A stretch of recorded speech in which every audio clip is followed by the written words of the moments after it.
अस्सलामुअलैकुम व्यूवर्स, आप देख रहे हैं ज़ुहान किचन गार्डन।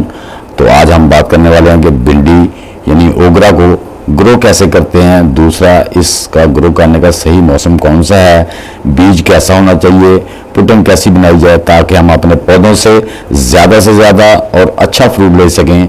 प्रोसेस शुरू करते हैं। बिस्मिल्लाहिर्रहमानिर्रहीम। तो दोस्तों, ये मेरी जो मैंने आपको देख रहे हैं, ये भिंडी मैंने मार्च के स्टार्टिंग में लगाई थी और ये माशाल्लाह देखें इतनी बड़ी हो गई है। लेकिन इसकी वजह, ये गर्मियों की सब्जी थी तो ऊपर से बारिशें शुरू हो गई, दोबारा ठंडा मौसम शुरू हो गया तो इसने इतनी ग्रोथ नहीं पकड़ी। तो अब इंशाल्लाह जैसे गर्मी शुरू हुई है तो ये ग्रोथ पकड़ना शुरू हो गया, ऊपर भिंडियाँ भी आनी शुरू हो गई हैं। तो अब जो अप्रैल शुरू हो गया, आज 10 तारीख हो गया, अब अप्रैल में भी आप अपनी भिंडी लगा सकते हैं। तो दोस्तों, ये बैग में मैंने दोनों बैगों में पुटिंग भर ली है। इसमें मैंने 60% जो है ना वो गार्डन सॉइल लिया और इसमें 40% मैंने मुख्तलिफ ऑर्गेनिक फर्टिलाइज़र, गोबर की खाद, किचन वेस्ट डिकम्पोज और दूसरी चीज़ें इसमें मिला के मैंने इसको तैयार कर लिया। और दरमियान में मैंने इसके देखें ये खेल सी बना दी है ताकि हमारे बीज जो है ना खेल के ऊपर लगें, उन्हें सिर्फ पानी की नमी पहुँचे, बीज के ऊपर पानी ना आए, ताकि हमारा बीज सही तरीके से ग्रो कर सके। तो बीज दोस्तों आपने किसी अच्छी शॉप से लाना है। अगर आपको हाइब्रिड बीज मिल जाए तो वो बहुत बेहतर है। तो ये आपने ऐसे बीज लेने हैं। एक तरीका ये है, मैं तो उनको ड्राई लगा रहा हूँ। अगर आप इनको 24 घंटे के लिए भिगो दें तो इनके जर्मिनेशन का अमल जो है ना वो तेज़ हो जाता है। वो फिर इतनी गर्मी में 4-5 दिन में ग्रो हो जाती हैं। तो ये जो मेरी भिंडी मैंने लगाई थी, ये मैंने ड्राई बीज ही लगा दिए, पानी उसमें ज़्यादा दे दिया बैग में, लेकिन ये तकरीबन ग्रो होते हुए इनको 8 से 10 दिन लग गए हैं। तो अगर आप जल्दी ग्रो करना चाहते हैं दोस्तों, आप भिंडी को 24 घंटे के लिए भिगो के रख दें। उसके बाद उसको ड्राई करके किसी टिश्यू पेपर में नमी लगा के तो किसी डब्बे में बंद करके रख दें जिसमें ह्यूमिडिटी बन जाए। तो बीज आगे से वाइट होना शुरू हो जाएंगे। उससे आपका तो जब वाइट मुँह हो जाए तो फिर आप इसको अपने गमलों में या पॉट में जहाँ भी लगाना चाहते हैं इसको लगा दें। फिर उसका जो जर्मिनेशन है वो 4-5 दिन में वो ज़मीन से निकल आती है, क्योंकि वो उसका काफ़ी प्रोसेस उसके अंदर हो चुका होता है। तो अब दोस्तों हम इसमें ये देखें, इसको पानी मेरा ये तकरीबन 1.5 बाई 1.5 का जो ये गमला है, तो इसमें मैं पानी दे दूंगा अच्छी तरह।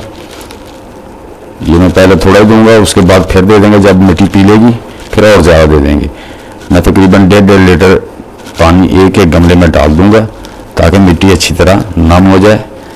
इसी तरह मैं दूसरे गमले में भी 1.5 लीटर पानी डाल दूंगा ताकि उसकी भी मिट्टी अच्छी तरह नम हो जाए।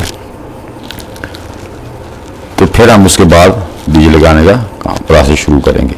क्योंकि ये बैग थोड़ा सा साइडों से ना वो मिट्टी निकल गई है तो साइडों से पानी नीचे जा रहा था, तो मैंने उसको थोड़ा बंद किया। ये खेली मैंने इसलिए बनाई है कि इसका ना नीचे से सिर्फ उसके जो मिट्टी मॉइस्चराइज होगी उसकी नमी से ही जो मेरी भिंडी है वो ग्रो करे। वो बीज जो है ना पानी में ना दबे ताकि ऊपर से मिट्टी हार्ड ना हो। हालांकि ये मिट्टी बहुत सॉफ्ट हो गई है क्योंकि ये पुटिंग बनाई है। इसमें 40% मैंने वो डिकम्पोस्टेड जो खाते हैं वो फर्टिलाइज़र हैं वो मिला दिए हैं।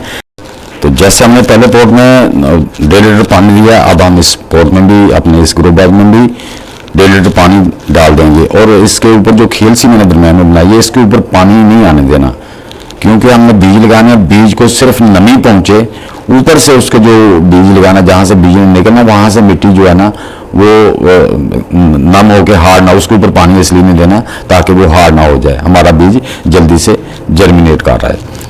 तो ये इस चीज़ का ध्यान रखना है। तो आप वैसे डायरेक्ट भी लगा सकते हैं, लेकिन उससे ये होता है ऊपर से मिट्टी थोड़ी हार्ड हो जाती है। तो दोस्तों अब लगाते हैं बीज। ये देखें, तिनके की मदद से ऐसे सुराख करना है और उसमें एक बीज डाल के, और देखें जहाँ तक नमी गई है ना वो नमी के पास में हल्की सी ऊपर मिट्टी कर रहा हूँ। ऐसे आपने भी इसी तरह तिनके से सुराख करते जाना है और एक बीज डालते जाना है और ऊपर मिट्टी देते जाना है। इसी तरह सारे बीज आपने लगा देने हैं। ये देखें, इस तरह आराम से हल्की सी मिट्टी ऊपर करते जाना है, ज़्यादा दबाना भी नहीं है। ये तकरीबन मैं 6-7 बीज एक में लगा दूंगा, क्यों कुछ बीज ग्रो नहीं करते, टिश्यू ख़राब होते हैं, कुछ बीज ज़मीन के अंदर भी ख़राब हो जाते हैं। तो कई वजह होती हैं, ताकि हमारे पौधों में अगर ज़्यादा बीज निकल आएंगे तो उसमें से हम जो सेहतमंद रख लेंगे, बाकी को निकाल देंगे। इसी तरह दोस्तों हम अपने दूसरे ग्रो बैग में भी जल्दी से बीज लगा देते हैं। ये देखिए, मैंने वो तिनके से उनमें सुराख किया, उस बीज डाल के ऊपर से हल्की मिट्टी दे दी है। ये देखें व्यूअर्स, ये एक पॉट में एक पौधा तो निकला है अल्हम्दुलिल्लाह, और बाकी कुछ बीज मुझे 8 दिन के बाद और कुछ बीज मुझे थोड़े थोड़े कहीं से वाइट नज़र आ रहे हैं। ये दोनों बैग में से एक एक बीज जो है ना वो जर्मिनेट हो गया है। तो एक दो दिन में और कुछ बीज निकल आएंगे इंशाल्लाह। 3-4 पौधे हो जाएंगे। गमले में 18 इंच का है, 2-3 पौधे काफ़ी हैं, इससे ज़्यादा रखने भी नहीं है। और ये दोस्तों वो पौधे हैं जो मैंने मार्च के शुरू में लगाए थे, पहले दिनों में, यानी कि फरवरी के एंड और मार्च के शुरू में लगाए थे। ये पौधे वो हैं। तो बारिशों की वजह से ना कुछ ठंड पड़ गई थी। ये गर्मी के सीज़न के पौधे थे तो ज़रा थोड़े स्लो चले हैं, लेकिन ऊपर भिंडियाँ बनना शुरू हो गई हैं। बेशक छोटे हैं लेकिन ऊपर भिंडियाँ बनना शुरू हो गई हैं। तो अब गर्मी शुरू हो गए, इंशाल्लाह इनको फर्टिलाइज़र देंगे, ये बहुत अच्छी और जल्दी ग्रोथ करेंगे। तो दोस्तों मेरी ये वीडियो आप सब दोस्तों को कैसी लगी? अच्छी लगी है तो इसे लाइक और शेयर कर देना। जो दोस्त मेरे चैनल पर नए आए हैं वो मेरे चैनल को लाइक सब्सक्राइब कर दें और बेल आइकन को ज़रूर दबा दें ताकि हर नई वीडियो की इत्तला आप तक पहुंच सके। तो दोस्तों मिलते हैं इंशाल्लाह नेक्स्ट वीडियो में। सब दोस्तों को अल्लाह हाफिज़।